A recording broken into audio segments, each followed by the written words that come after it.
કારેલીબાગ વિસ્તારના ward number 7માં વિકાસલક્ષી વિવિધ કામોના આજે રાવપુરાના ધારાસભ્ય અને દંડકના હસ્તે કરાયા.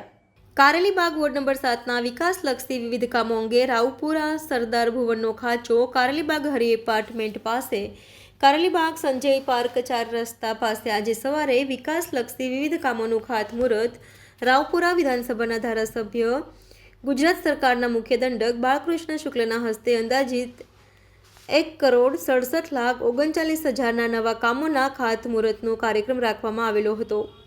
આ પ્રસંગે વોર્ડના હોદ્દેદારો, કોર્પોરેટરો, શિક્ષણ સમિતિના સભ્યો, શહેર કારોબારી સભ્યો, પૂર્વ હોદ્દેદારો તથા કોર્પોરેટરો, પ્રદેશના, શહેરના તથા વોર્ડ મોરચાના હોદ્દેદારો, પ્રદેશના, શહેરના તથા વોર્ડ સેલના હોદ્દેદારો વગેરે સૌ કાર્યકર્તા ભાઈઓ બહેનો, સ્થાનિક નાગરિકો ઉપસ્થિત રહ્યા. Reporter Rahul Rajput, van news, Vadodara.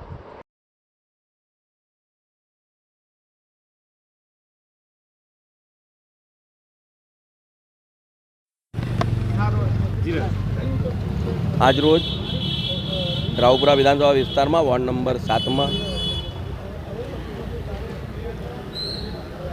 મુખ્યમંત્રી સ્વર્ણિમ યોજના અંતર્ગત 1,67,00,000 થી પણ વધારેના કિંમતના કાર્પેટ રોડ, ડ્રેનેજ અને પાણીના લાઈનોના ખાતમુહૂર્તનું આયોજન કરવામાં આવ્યું છે.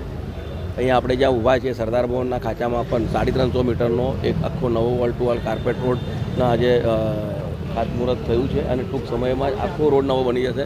આપણે બધા જાણીએ છીએ કે સરદાર ભવનનો ખાંચો આ એક ઓલ્ડ સિટી વિસ્તારનો ભાગ હોવાના કારણે અહીં ટ્રાફિક હેવી હોય છે અને તેના કારણે રોડ તૂટતા હોય છે. પરંતુ આજે આ વિસ્તારના અમારા સ્થાનિક કાઉન્સિલરોને અને અમારા સંગઠનના મિત્રોને જ્યારે આની રજૂઆત કરવામાં આવી ત્યારે કમિશનરશ્રીને અમે જાણ કરી અને એ આખું કામ એના લાગત સાથે એટલે કે કમ્પ્લીટ કામ પૂર્ણ થાય ત્યાં સુધીની બધી જવાબદારી કોન્ટ્રાક્ટરની છે.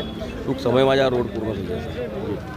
એની અંતર્ગત રાજ્ય સરકારના શહેરી વિકાસ મંત્રાલય દ્વારા જે ગ્રાન્ટ વડોદરા શહેરમાં આવી છે એ અંતર્ગત રાવપુરા વિધાનસભા વોર્ડ નંબર 7માં 1,67,00,000 રૂપિયાના વિવિધ કામોનું ખાતમુહૂર્તનો કાર્યક્રમ છે. અત્યારે અહીં રોડના જેટલા પણ વડોદરા વોર્ડ નંબર 7ની અંદર આ ગ્રાન્ટ પેટે જે રોડના કામો સમાવેશ કરવામાં આવ્યો છે એ રોડના ખાતમુહૂર્તનો કાર્યક્રમ સરદાર ભવનના ખાંચામાં રાખ્યો છે. આ કાર્યક્રમમાં ઉપસ્થિત રાવપુરા વિધાનસભાના લોકપ્રિય ધારાસભ્ય બાલકૃષ્ણ શુક્લ સાહેબ, ગુજરાત રાજ્યના મુખ્ય દંડક તરીકેની જવાબદારી જ્યારે નિભાવતા હોય એ પણ અત્યારે અત્રે ઉપસ્થિત છે. સાથે મારા સાથી કાઉન્સિલર શ્વેતાબેન પણ ઉપસ્થિત છે, વોર્ડના પ્રમુખ કિનલભાઈ અને સમગ્ર ટીમ ભારતીય જનતા પાર્ટીની વોર્ડની જે ટીમ છે એ પણ ઉપસ્થિત છે. સાથે સાથે સ્થાનિક રહીશો આ કામને વધારવા માટે અને ખુશી વ્યક્ત કરવા માટે આજે ખાતમુહૂર્તના કાર્યક્રમમાં જોડાયા છે અને નજીકના દિવસોની અંદર આ બધા જ કામો પરિપૂર્ણ થશે અને સુવિધાબદ્ધ